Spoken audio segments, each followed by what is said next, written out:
the Silver Mountain Ski Patrol and the search and rescue teams and other skiers and riders that came out to help us all that were buried. It was phenomenal.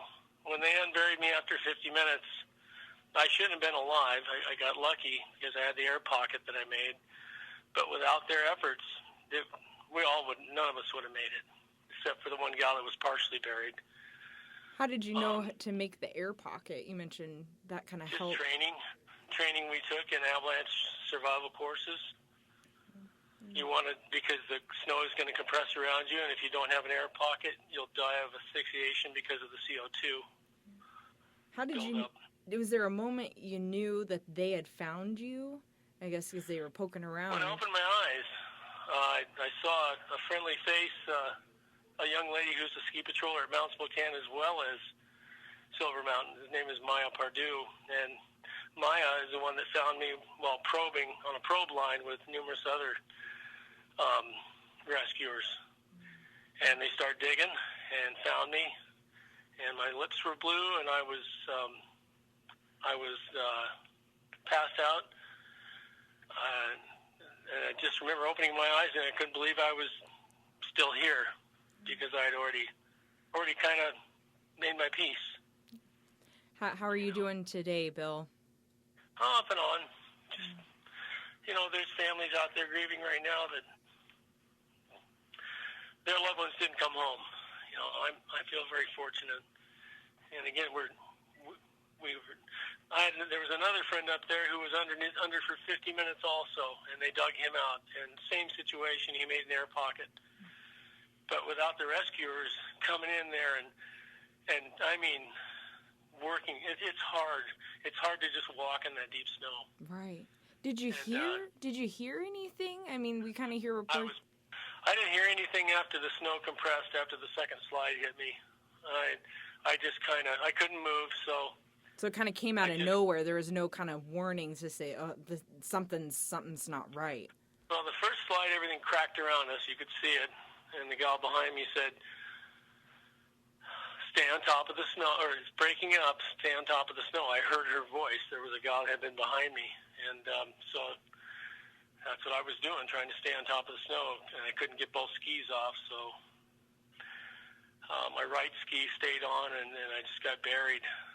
And then punched through, like I said, when I rode, I punched through with my fist and got some air coming down and was waving with just my hand, hoping somebody'd see me, and then the second slide hit. I heard it hit her. I heard her grunt. She was up above me. And then everything just went quiet, and I just thought, well, this is like everything I've watched. This is it. And all I can do is sit here, and I'll either pass out or they'll rescue me. So, well, Bill, so God, yeah, they found me, and the other folks. But like I said, there's a couple people that weren't so fortunate. Well, that's Bill, really sad. Yeah. Well, so glad you're okay, and thank you for chatting with me again. I know you got probably a lot going on today, but prayers to you and your family. Thank goodness you're doing all right. Thanks. We're just grateful. Just grateful. You said we could use your Facebook post. If you don't mind, if you have a picture so I can say, hey, this is who I talked to, can I just post something from your Facebook page if that's easiest? Or that's fine. All right. Well, Bill, this is my cell if anything comes up, but I'm Amanda Rowley, by the way. I don't think I introduced myself. Amanda. Yeah. Well, you take care, and again... I'm just a little, my stomach's just a little, I'm just trying to... Try not to be dramatic. I'm just trying to sort through. Because I didn't think, yesterday, I didn't think I'd be having this, I didn't think I'd be having any conversations. But, and you've been on that route before, you mentioned. That's one of the routes you... Hundreds. We all go there. It's just a known area we ski below Wardner Peak called the Wardner Traverse. And when it opens, it's a feeding frenzy, and we all run in there and to get the fresh snow. It's just what we do. It's just been doing it forever, even when they just had the one lift. That's the signature run. And you went up with some friends and family, or just on your own? Sure. I was on my own yesterday, but there were people within the group that I know that I ski with, and there were probably at least, I think, 11, 12 of us headed out on the traverse, and then a lot of people just dropped off early, went down, and then 5 or 6 of us kept going out to the next opening, to the run called 16 to 1. And a couple of guys dropped in and flew down with no problem, but then a group of us dropped in close. We didn't go out as far. We dropped in, and all hell broke loose. Everything cracked around us, and we started sliding immediately. And it was just try to stay above the surface. It sounds like what you're saying. It kind of just happened out of nowhere. No warning signs or anything. Not out of no. I mean, there's new snow, and a lot of it had come down, and I skied deeper snow on that run. I've skied less snow on it. It's just they'd already blasted, and that precautions were taken to make us safe. I can't say enough. Silver Mountain does a great job of taking care of their mountain and not opening until they're ready, and they did all the things they normally do. Did you have a avalanche beacon on you?